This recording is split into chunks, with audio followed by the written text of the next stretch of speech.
Awesome. Well, hi, everyone. Welcome and thank you so much for joining us for today's Business and Community Alliance presentation, The State of Northland Hunger, How Your Business Can Respond and Impact Our Community. The Chamber is grateful to provide this offering free of charge to our Chamber members, thanks to our sponsors, Kraus-Anderson Construction Company. So we extend our gratefulness and our gratitude to them. We're really happy you're here. So at this time, I am happy to introduce our keynote speaker. This is Shay Morris. She's the Executive Director of Second Harvest Northern Lakes Food Banks. Now, Shay sees firsthand the impacts of hunger right here in our neighborhood. So we're happy she's here with us.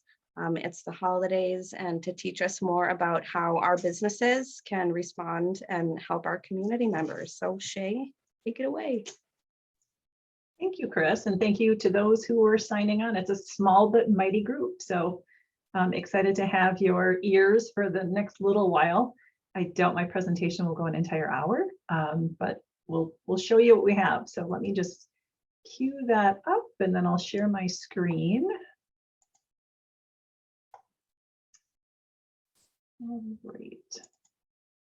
All right, and Chris, you can see everything? Perfect. That's great. Okay, let me just put it on full screen. I think I can do this. All right. So again, I'm Shay Morris, the Executive Director of Second Harvest Northern Lakes Food Bank. And again, thank you for being a part of my day today. I have been with our organization for nearly 24 years. And during that time have served in the role of Executive Director. So no stranger to the topic, many familiar faces on the, or I should say names on our little guest queue today. So again, thank you for joining me. So I thought I would start with maybe just a little intro about Second Harvest Northern Lakes Food Bank. And I'm not sure if all of you know the scope of our organization, but this map really gives kind of just a good overview of, again, how we serve this entire region. So, you know, often probably thought of as a food shelf. We are not a food shelf. We are the region's only food bank. So our organization as a food bank exists to rescue nationally and regionally donated food that we mobilized for about 135 programs located throughout northeastern Minnesota and northwestern Wisconsin. So on this map, you can kind of see a layout of that. As a food bank, our primary work, again, is to rescue food for other nonprofit organizations. So when you think of organizations that would provide food to people directly visiting them, think of, you know, we serve 40 area food shelves. We serve programs for the youth or seniors. We support on-site meal programs. And then, of course, we support programs that assist the physically or mentally disabled. So again, a whole host of charitable programs that would need food for their daily service. So again, you know, much of our product is coming from national sources, whether that's an organization like General Mills or Del Monte, a nationwide company, or even produce that's grown in California or Florida. Those products are mobilized and brought into Minnesota, and then we leverage those for our service area. Within the Second Harvest territory that you're seeing on this map, we rescue food from local distributors like Upper Lakes Foods. We're in all the retail centers, so think of the grocery stores like Super One Foods, Whole Foods, Cub, Walmart, Sam's Club, Costco, all of those producers of food locally, we would be rescuing surplus food from. We rescue some food from the restaurant industry or caterers. So think of the Deck, think of an Olive Garden. And then of course, within our own medical community, places like Essentia or St. Luke's Hospital. And then we also cite schools. So that could be public schools like Proctor Public Schools, UMD's food service. Again, all great organizations within our territory that would have surplus food to give to us that we again could mobilize for other nonprofit programs. On this map, you'll see the red dots. Those are food shelves that exist throughout our area that we work with. The orange dots are on-site meal programs. So again, that would be more like a soup kitchen or a congregate meal program. I'll talk in a little while about our direct service programs and our own response to hunger beyond being just a food bank. But the blue dots would be a nutrition assistance program for seniors that we provide to Northland seniors throughout northeastern Minnesota. We have the kind of a charcoal or black color dot, which represents the backpack program. And then lastly, that purple dot, which represents our mobile food pantry program. So those are 3 of those. You'll see those in Cloquet, Solon Springs, and over in Hurley, Wisconsin. So that's a little overview of Second Harvest. So now, you know, when I talk about food banking, again, if you haven't been to our facility, it's hard to give you a visual of what we look like. We currently operate in Duluth Air Park. We are a 24,000 square foot facility. That's that upper left picture that you're seeing. And again, this is where we would house our product until it moves back out again within our service region. What you don't necessarily see in this picture is a 40 by 77 freezer that we operate, which is a very large piece of equipment toward the back of our building. But on the right-hand side, you'll see a picture of our produce cooler. We would store dairy and other perishables. One of the misnomers about food banking is that, you know, most people think of us as that upper left-hand corner photo, which a lot of non-perishable goods that we would wholesale and distribute. Really today, I would say the movement over the last 10 to 15 years is that we see a lot more perishable product through our system. That's partly because us as consumers have changed the way that we feed our families. So oftentimes we're buying fresh, you know, sometimes it's prepackaged meals, but anyway, there's certainly more perishables. And in fact, 25 to 35% of the product that we distribute through this facility is in the form of fresh fruits and vegetables. So again, people don't often realize how much perishable food is within the surplus food system.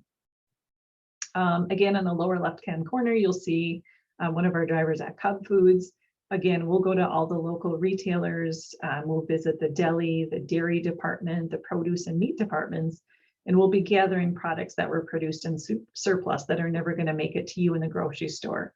And fortunately, our local retail partners know when those dates are going to happen and when product isn't going to make it to you, and donates it before it would go to waste. So, you know, in a place like Target, we back up our truck, we're picking up product and again, moving it either directly to our agency partners or through our food bank facility.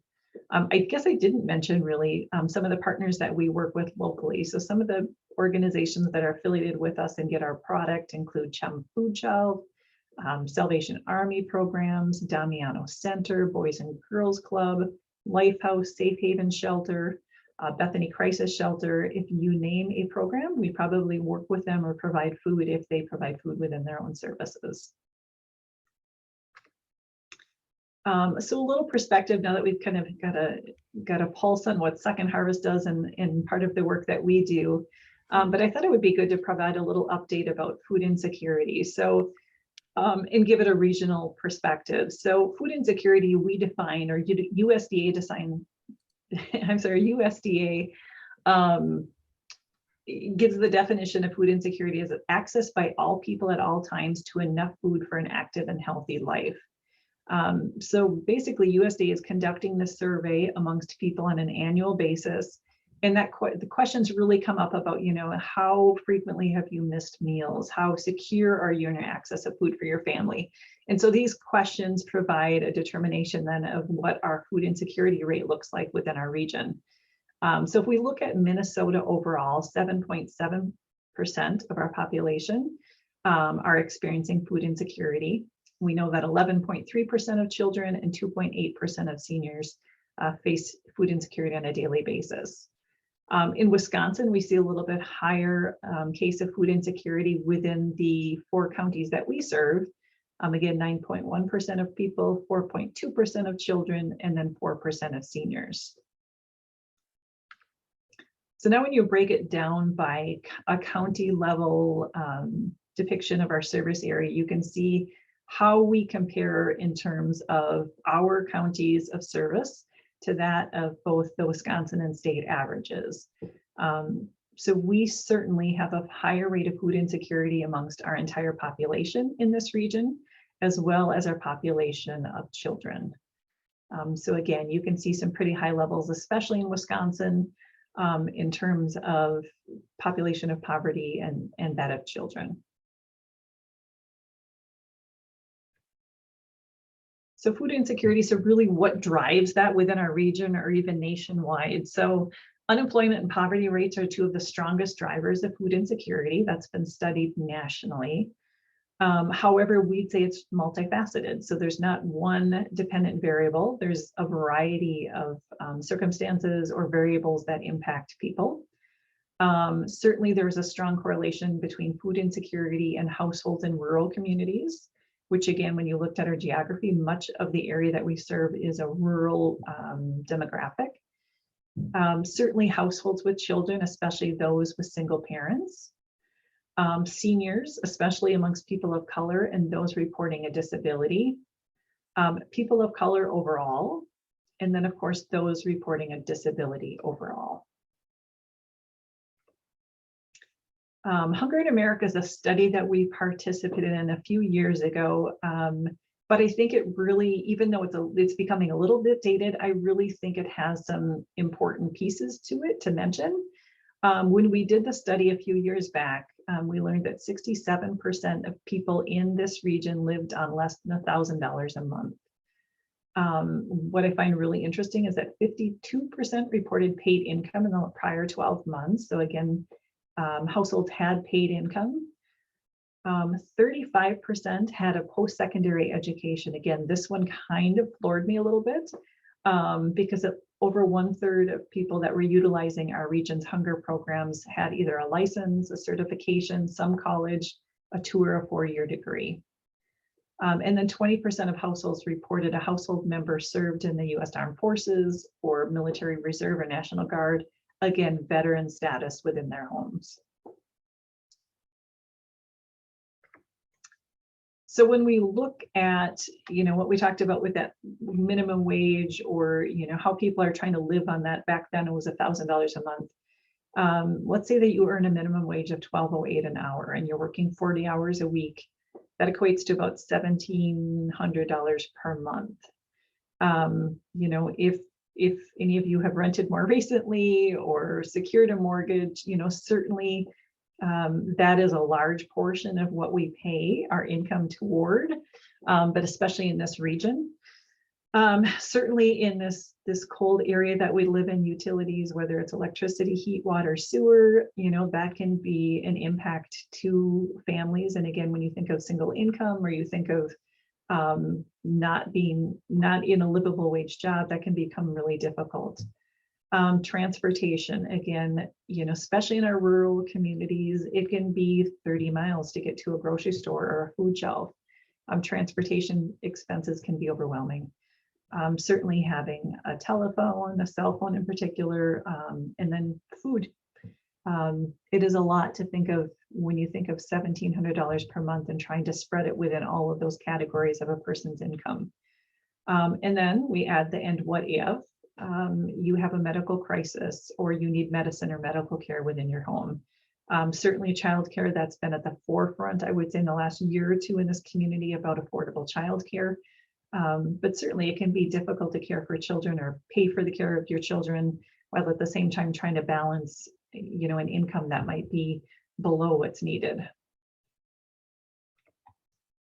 To look at hunger over the last, I would say, year and a half, we've seen on average about 16,000 people per month utilizing our region's 4-day area food shelves.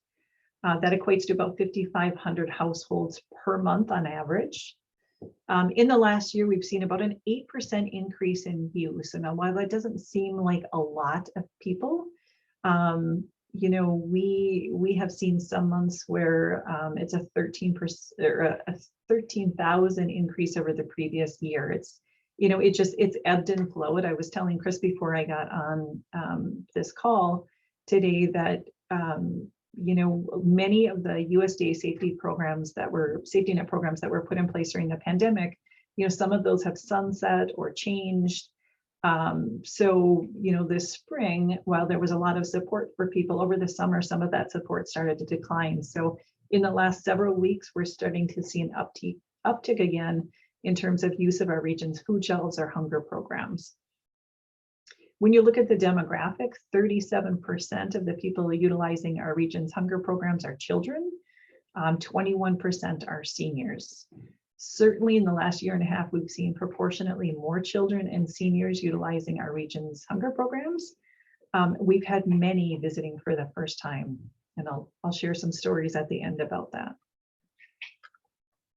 What's the impact of hunger? So most of you probably know this or read about this, but certainly children who experience food shortages are most likely to experience stomach aches, headaches. They're at higher risk for chronic health conditions as children. They're more likely to be absent from school and fail a grade. In terms of adults, certainly adults are more likely to experience chronic health issues. So when we think of that, we think of heart disease, we think of depression, we think of diabetes. Many health issues that, again, you know, if people had access to regular meals, probably could be abated. So, and certainly a lack of stability. We know that, you know, when we provide food to families, it really allows them the opportunity to pursue education, to find employment, to really have a stable household so they can focus on other things within their lives. And I think it's just such a critical piece of a household. You know, if you're spending most of your time to figure out how you're going to get food for your family, it's really difficult to concentrate on any other thing.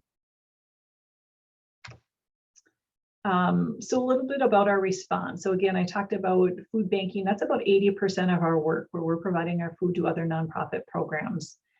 In addition, we also operate direct service programs. So our food shelf program, which is that upper left-hand picture, shows the drive-through service that we're currently offering. Many of the people that come to our food shelf here in the Air Park are from rural communities. So think north of Duluth, Brookston, the Proctor area, Pike Lake, Cotton Canyon, some of those communities. So we serve a large portion of people from that area. We operate a drive-through service, so it's low contact, safe during COVID times, where people will drive through and access product. We do offer a choice of product. So as people are driving through, we'll know how many people are in their household and can provide food, again, depending on their household needs. The right-hand picture is volunteers, and I definitely need to shout out to the volunteer program that we have here at Second Harvest. Each year, volunteers, we have about 1,300 regional volunteers that assist Second Harvest. What that means to us is that with a 17-member staff, we get an additional benefit about 6.5 full-time equivalent support through our volunteer hours. So that means that, you know, in addition to 17 people that are paid here at Second Harvest, 6.5 are filled by volunteers. They contribute, you know, thousands of hours of service, but more importantly, they save us almost $200,000 of expense every year by volunteering their time to help us provide food to people in our region. On the lower left-hand side, you'll see how a mobile food pantry program works. And again, much like the food shelf on the upper left-hand side, as people are coming into a community for a mobile food pantry program, we're putting food right in the back of their car. A mobile food pantry program, again, we provide 3 of those in our region, is really aimed at rural communities where there's either a high level of need and low food resources. So basically a community like Hurley, Wisconsin, where they lost their local grocery store, and it's a very rural community, needed additional food assistance. They have a food shelf that operates once a month in that community, but people were certainly finding that that wasn't enough to support their needs. So we brought a mobile food pantry into town, and basically it's like a food shelf on wheels. We're bringing truck into a community. We have community volunteers who come out and support our operations. We're registering people right in their vehicles, and then they drive through and get food. Hopefully we come back to Duluth with an empty truck. So it's a great way to reach rural communities. And again, we're operating in Hurley, Wisconsin, Solon Springs, Wisconsin, and then down in Cloquet right now. Oh, and I take it back. We just opened another up in Cook County. So we're at Grand Portage and Grand Marais communities. Again, we provide a variety of fresh and non-perishable foods through those distributions. And Chris, because I have my PowerPoint up on the screen, is there any chat that I'm not seeing right now? Any chat questions or comments? No, there's no chat questions. If you have any questions, feel free to add it to the chat or pop on video and ask directly. So please do. Mhm. And then senior hunger, what's our response? So really, again, we talked about that nutrition assistance program for seniors.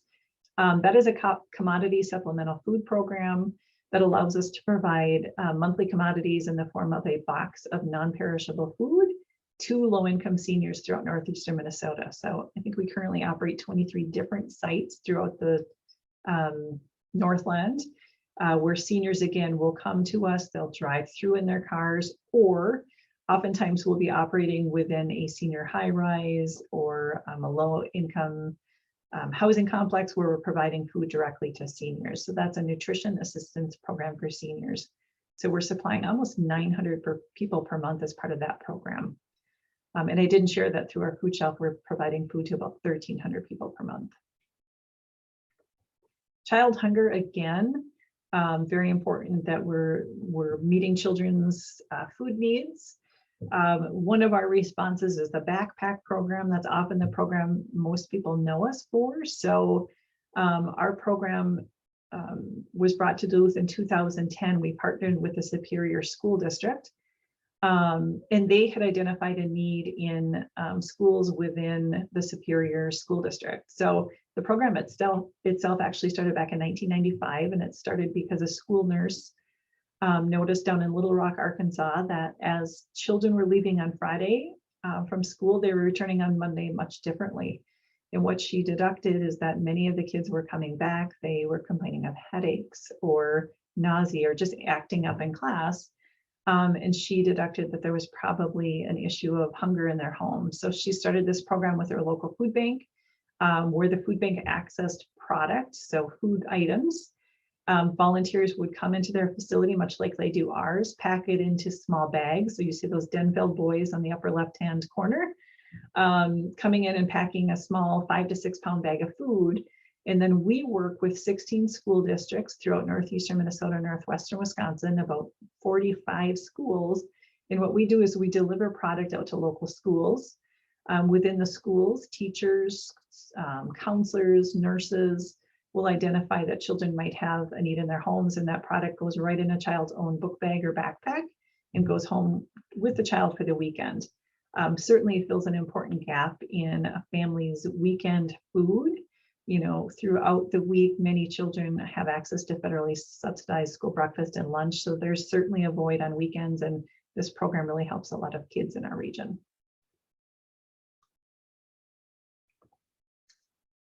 All right, so how can food insecurity best be addressed? That's a big looming question, isn't it?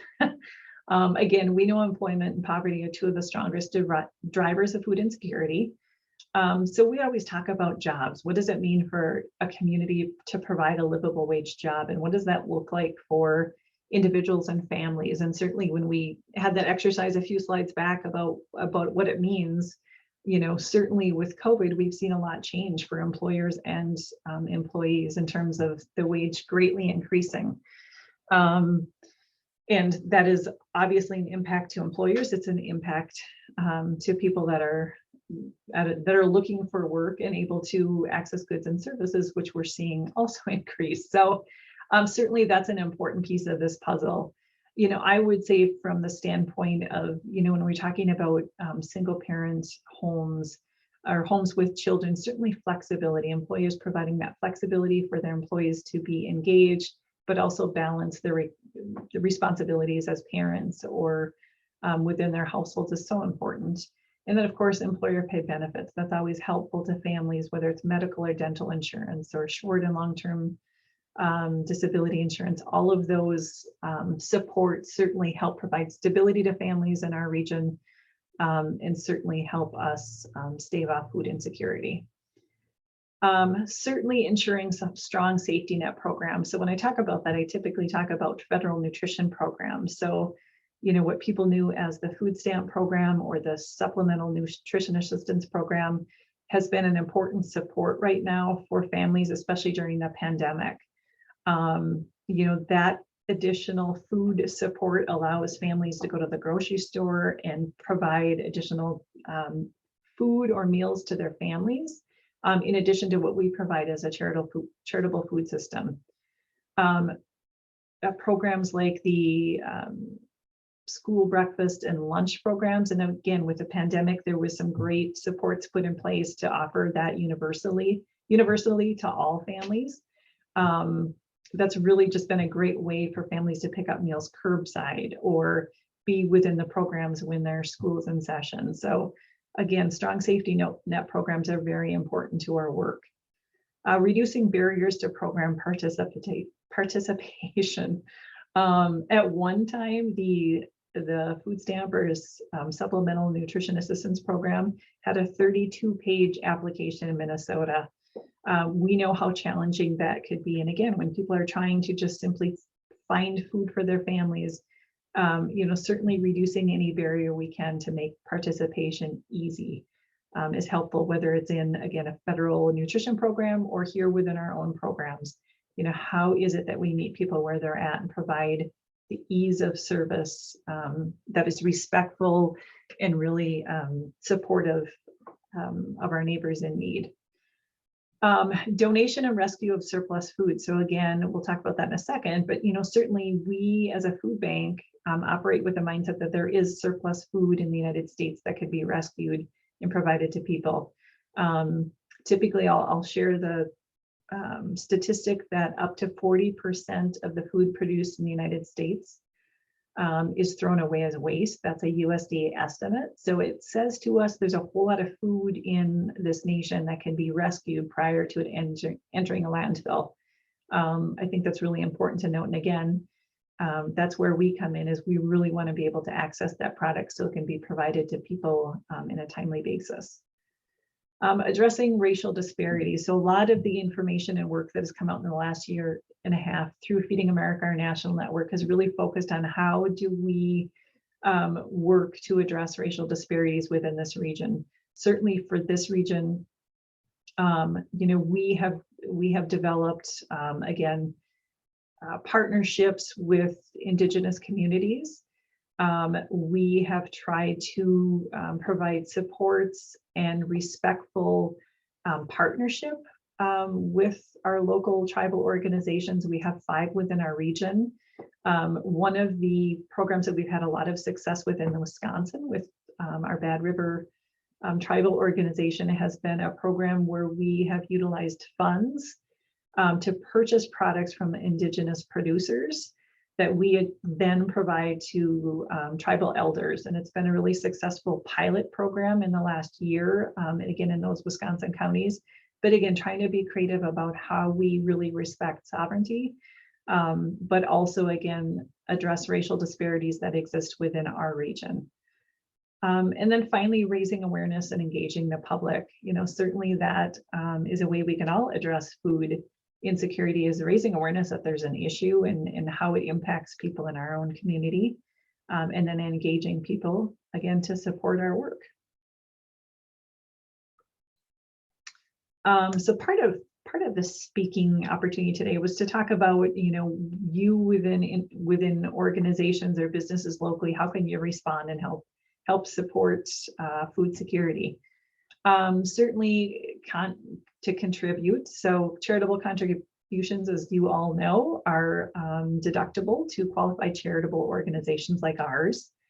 Event and program sponsorship is just very important to the work we do. So whether it's a third-party event like we host with Taste at Fitkers and our partners at Fitkers, sponsoring those and providing financial support to underwrite those programs are really important. In-kind contributions are also a way to support nonprofit work. I'll use the example of Halber Lions, our most generous supporter in Superior. They came to us back in 2011 and said, we want to be more community-minded. How can we support Second Harvest? Obviously, a large transportation mecca like they are certainly has a lot of benefit for an organization like Second Harvest.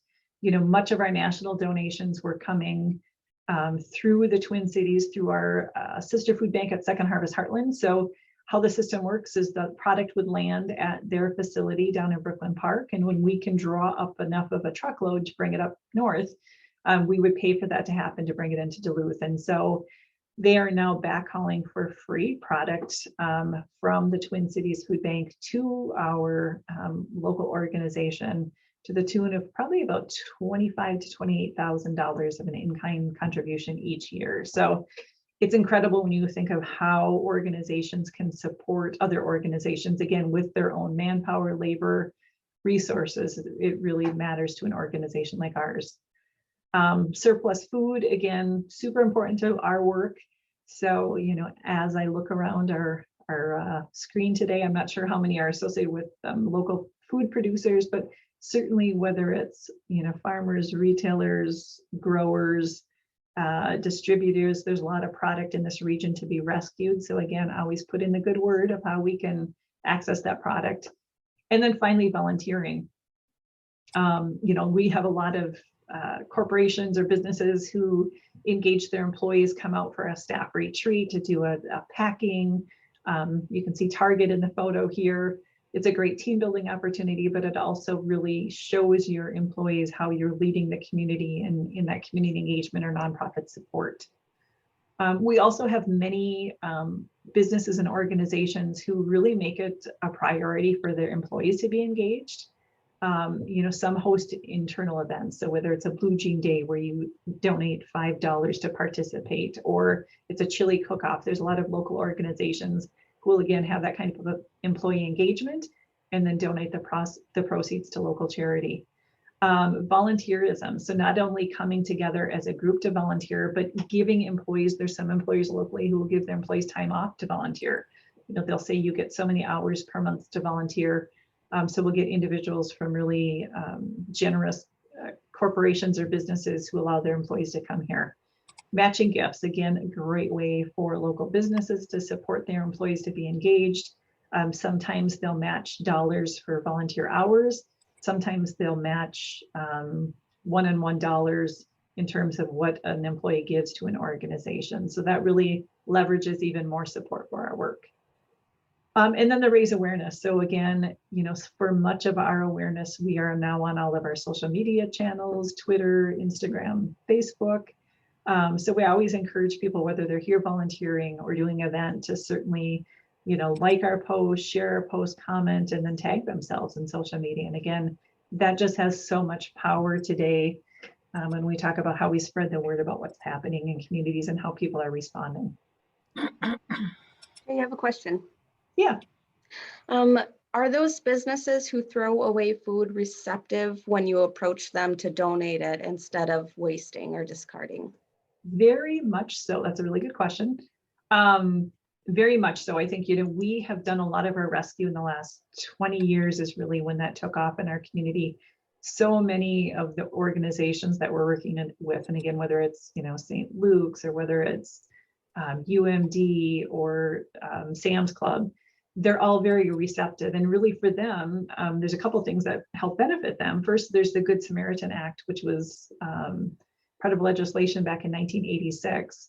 And it supports all food donors in good faith who donate to a charitable organization. So basically what that means is, you know, if you're donating knowing that you've protected the food chain and the food safety, and you're giving that donation in good faith to a nonprofit, you're protected from liability. So if somebody were to get sick at Second Harvest, essentially donors are protected by that law. So it really, that has a great benefit, because a lot of, you would think that would be the area where people would be resistant and say, I don't want somebody to get sick from my food. So, but again, people are very receptive. I think the other thing that we would tell our food donors is that charitable deduction. So there's a fair market value deduction for places like Super One Foods when they donate a product, that they can actually come up with the equivalent of how that would benefit their company and have a tax deduction for that goodwill. So many benefits to the food donor, in addition to not having food waste end in their own receptacles, and certainly donating in the front of them saves them that expensive waste. So a lot of benefits. And again, I think for the most part, donors are really receptive in this community. Fantastic. Thank you. One more. Yeah. There's a couple of them in the chat, but I'm just going to. Yep, I'm going to try to pull it up now. I just saw it. Perfect. Okay. Volunteers, is your volunteer team meeting the demand of your program? Because you touched on how many hours and volunteers you have, but you're also saying you're looking for volunteers. So do you want to talk about that for a little bit? Yeah.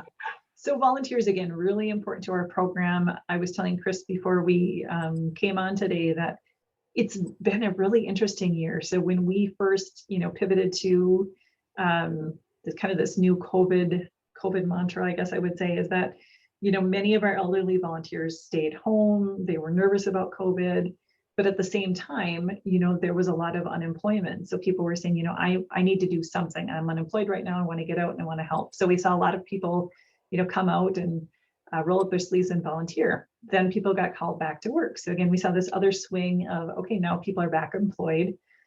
Elderly are staying home, a lot of our volunteers, and we're filling the void with new volunteers. It has been a crazy ebb and flow of that over the last year and a half.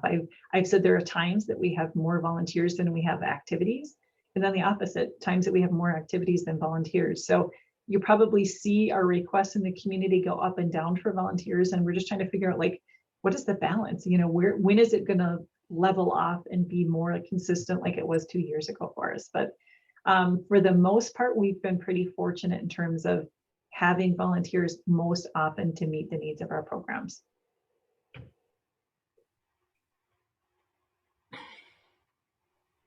I'm just looking at the chat too. So it looks like Elroy had a question.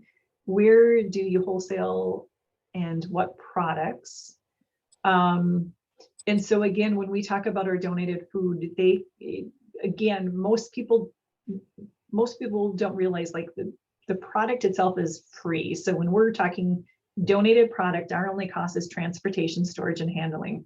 So again, much of the product comes through manufacturers. So that again can be Del Monte, that can be General Mills, wholesalers, again, distributors like Upper Lakes Foods, a lot of retailers. Mostly that is what we see within this region is, again, the Costco, the Sam's, Target, Walmart, Super One Foods, Whole Foods, all of those producers. That's pretty much where we're getting most of our product is here regionally. And then what is the cause of the discrepancy to explain why there is higher food insecurity? And I know that's going back to earlier in my presentation. But certainly for us, again, rural populations are much of this demographic. So when we look at this region in particular, so much of our population is in very rural communities. And again, that makes access to food much more difficult. In rural communities, again, I cite that because when you saw Wisconsin, which is much more rural than probably the Minnesota side of our work, again, access to food is a little bit easier on this side, this side of our service region than over there. And again, largely because there's so many voids of space and access to resources within those communities. I think I answered that between Wisconsin and Minnesota. Okay. Thank you. Okay, good. All right. Well, I will just wrap up my presentation and then I'll see what else remains in the chat. So again, when we talk personally, if you're on this call, not even necessarily representing your local business or organization personally, certainly hunger can affect anyone and anyone can affect hunger. So we, again, encourage people to just give financially, to volunteer, and again, to help us raise awareness. There is our website if you'd like more information about our programs or the work that we do. And a few stories to share with you. I think it's really important, to put a face on hunger locally. And what I said earlier about, people that, what we've seen in the last year and a half is so many more people that have come here that have never utilized a program like ours. There's so many stories related to that. And I think that one comes to mind for me was in March. We had a Facebook Messenger come across, and it was from a woman who said she had been a hairdresser. And she was unemployed, due to COVID, never used our services before, and really talked about how she was embarrassed to even reach out to us. And, we had explained so many times that spring of, to people saying, gosh, I'm embarrassed, I shouldn't need this product. That really, that's how food banking started. That's how this work continues. Is, it isn't maybe an ongoing support for some people. Some people, it can be a crisis. It can be a medical insurance. It could be quick unemployment. It can be a fire, a flood, anything that would draw a need for a family to come utilize us. And so we're always trying to provide that support and that encouragement that it isn't just for people who are low income or people who might use it on an ongoing basis. So I think it's really important, again, to make people feel comfortable about that. It comes with some stigma, as I'm sure you all know. And then we had another situation where a woman had drove into one of our senior nutrition programs. So the nutrition assistance program for seniors was a Wednesday night, and she was out in the parking lot, and one of our employees, Gary, saw her noticeably upset, kind of, you look like she'd been crying, and he walked up and he said, is there something wrong? Is there something I can help you with? And she said, I've been a donor of yours for 20 years. And she said, I never thought I would be here. She said, I am recently unemployed, and I just need this food assistance. And he said, you know what, you supported us 20 years. Now it's your turn to get support. So she was really, again, upset about having to be here. But then when he made her feel comfortable about that, she really had opened up to us and was receptive to the fact that she could get support and could feel respected when she did that. So again, just so many of our neighbors, again, I would say in this last year and a half are in those same instances where it wasn't something they expected to have to come here and receive assistance, but certainly grateful and just really kind comments afterwards about how nice our volunteers were, how supportive our staff was to them. And again, that's what we hope to do within our region, is provide a really comfortable space for people to get food assistance. So now I will pause. I've been talking quite a bit to see if there's any questions. Maybe I'll stop sharing and I can see the chat better. So Shay, while there's a couple more from Elroy, I'm hoping you can also address the Joan M. Wismer Foundation match that Thank you. out yes, there. I think you should talk about it.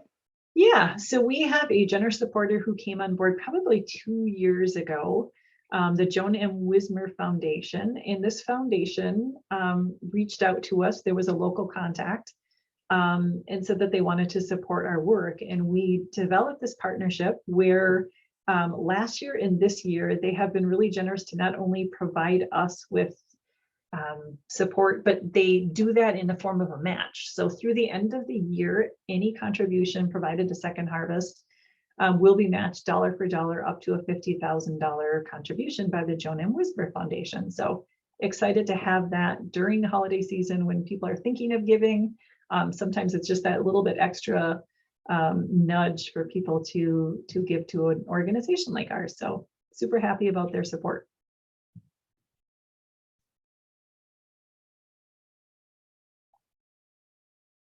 All right, I'm looking at Melissa's.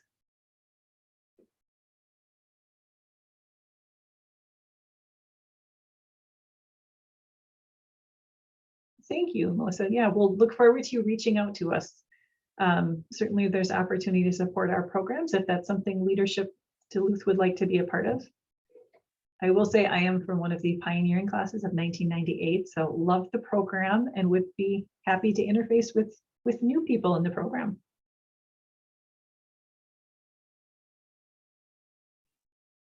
Ken, nice to talk to you via chat. Thank you for being a part. Good to talk to you. Good to see you. Yeah, nice to see you. This is great stuff. And were we in Leadership Duluth together? Were you in 1998? It was in 88 or 89. All right, we might have been. Yeah, one in the original. It's great. It's a great program. It is a great program. Thanks for this. Anyway, I got to run, but good stuff. Thank you. As usual. Okay, good seeing you. And Catherine, thank you for your kind words. I'm just trying to see if there was anything else. Any other questions I can answer before we let you go back to your days? Well, Shay, thank you so much for joining us today. Please, if you do have a question, pop on video, or you're welcome to put it in the chat as well. Otherwise, Shay, are you available for questions after this? Yeah, certainly. Yep, I'm happy to stay around for a minute if people have questions. Perfect. Well, thank you so much for joining us, everyone. And if you need to hop off, please do so and enjoy the afternoon. I appreciate it. Thank you, Chris and